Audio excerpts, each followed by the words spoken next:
Thank you. It's almost perfect that I'm following Senator Stern because I want to talk about the importance of creating the political will for climate restoration and the role that each of us can play. I spoke at Glasgow University during COP26, and I found a few quotes that point to the need for the political will, and I want to go through them really quickly. This first one is from Medea Benjamin and Nicholas Davies from Code Pink, an op-ed they wrote that week. They wrote, quote, "The science is clear. The solutions to the climate crisis are readily available. It's only political will that's lacking. This must be supplied by ordinary people from all walks of life." Then I found an interview between Al Gore and John Kerry at Yale in 2017, and Gore said, "I want to recruit you. We can do this. People doubt we have the political will. Just remember that political will is itself a renewable resource. Go out and renew it." And then this last one from that week actually is from Paul Hawken, the editor of Drawdown.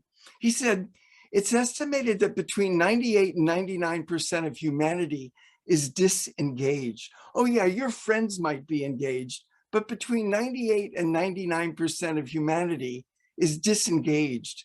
From the Earth's point of view, there's no difference between a climate denier and someone who understands the problem but actually doesn't do anything. So I want to talk to you about political will and how it's needed to propel climate restoration. I want to talk about why political will is so difficult to produce, how our sense of powerlessness can stop us. And I want to talk about how we can overcome that sense of powerlessness with a powerful structure of support, like the Foundation for Climate Restoration is implementing. I'm going to start with my story of self. This was developed by Harvard professor Marshall Gans, and it basically asks, what happened in your life and what decisions did you make that got you to this moment or got you to this commitment? This is how I launched a 4-decade journey toward creating the political will. This is a shortened version of my story of self.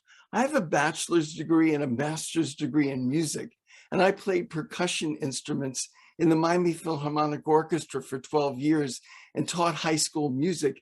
And then 41 years ago, I founded the anti-poverty lobby Results. And I'm asked, music, poverty lobby, what's the connection? And when I look back in my life, there's certain experiences that start pointing me in a different direction. I graduated from high school in 1964 and learned at the graduation that a friend a year younger had died the day before in an accident. I graduated from college in '68, and right around those days, US Senator Robert Kennedy was assassinated. And these deaths got me to asking the questions of purpose. Why am I here? What am I here to do? What's my purpose? 9 years later, I'm a little slow, I'm invited to a presentation 1977 on ending world hunger put on by the Hunger Project. And I go to this thing thinking, well, hunger's inevitable. What do I know? I'm a musician. I mean, it's inevitable because there are no solutions, because if there were solutions, somebody would have done something by now. But I go to this thing and it's obvious right away. There's no mystery to growing food, clean water, basic health. I'm not hopeless about the perceived lack of solutions. I'm hopeless about people, human nature. People will just never get around to doing the things that can be done. But there's one human nature I have some control over, my own, so I get involved in a big way. This is the end of the story. In 1978 and 1979, I spoke to 7,000 high school students, classroom by classroom by classroom.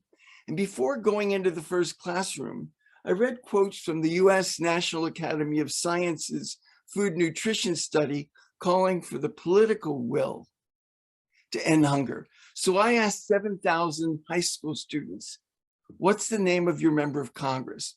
I don't want to know if you wrote him. I don't want to know if you met him, just the name. Out of 7,000 students asked, 200, fewer than 3%, could answer correctly. Over 6,800, over 97% could not answer the name of the member of Congress. And results grew out of this gap between the calls for the political will to end hunger on the one hand and the lack of basic information on who represented us in Washington on the other.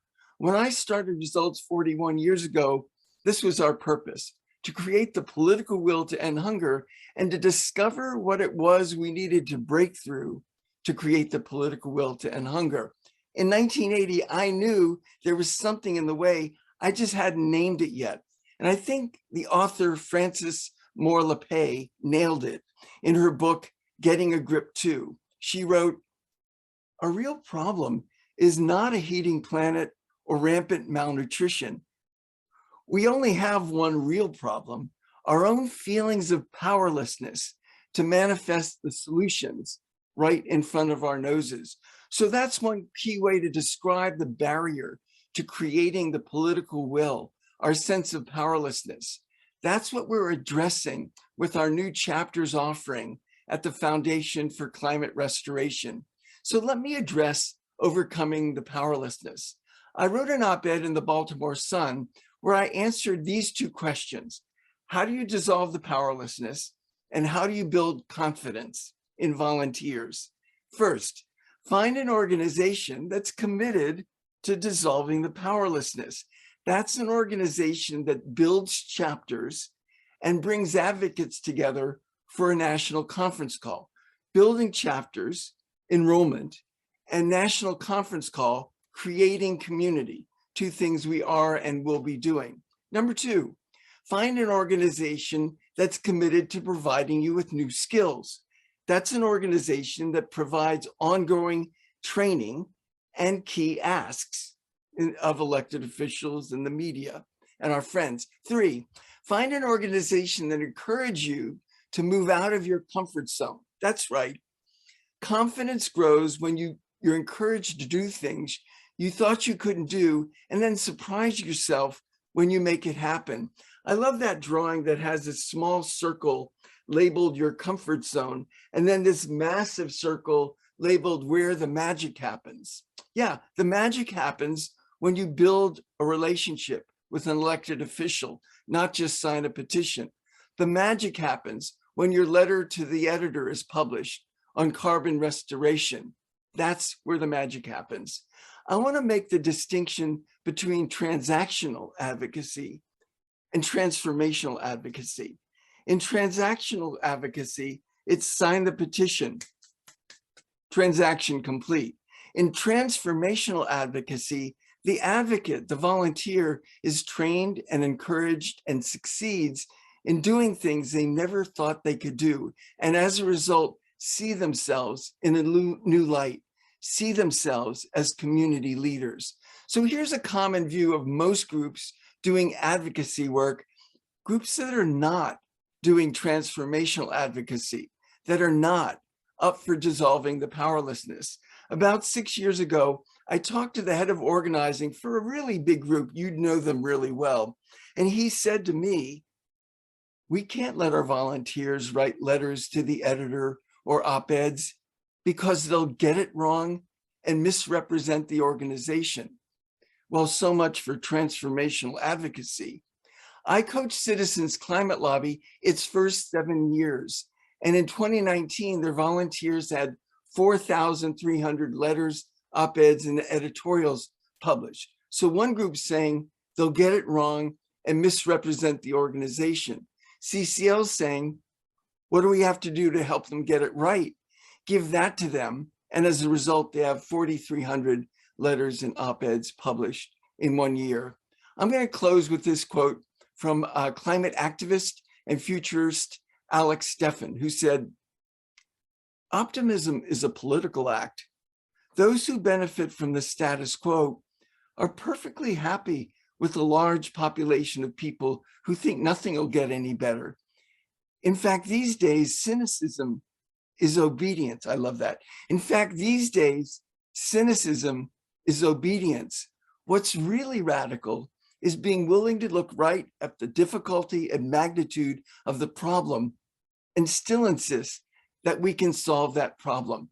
That's what we're up to at the Foundation for Climate Restoration, being willing to look right at the magnitude and difficulty of the problem we face and still insist we can solve that problem. We're up to creating the political will for restoring the climate. Thank you.